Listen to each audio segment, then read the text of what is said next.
quick video about something that really troubles me and has to do with comparison. I'm realizing more and more that people get depressed, feel not enough, lose friends, relationships, business goals, they quit early because they compare themselves to others. They say, oh, Konstantinos is at this point, or this guy is at this point, or this girl posted these pictures in the weekend. I'm not good enough. I'm doing something wrong. I'm not there yet. What I'm doing wrong, I'm not enough. So you feel depressed, you might quit because you believe that you're not at the point that you should. Stop doing that, guys. You have a magic, unique journey and the process that you need to go through. The reason why something isn't happening to you, or the reason why something is happening to you, is very specific, and there is a reason behind it. Trust the process.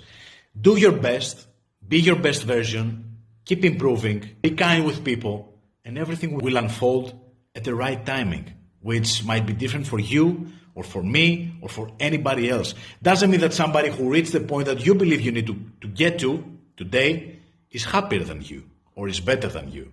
Every journey is unique and has a very specific reason why it's unique. Stop comparing, guys. Stop comparing. You don't need to do it. You will not get anything good out of it. Just get inspiration, motivation from people that are already to the place that you want to go and keep building yourself. Okay? Take care, guys.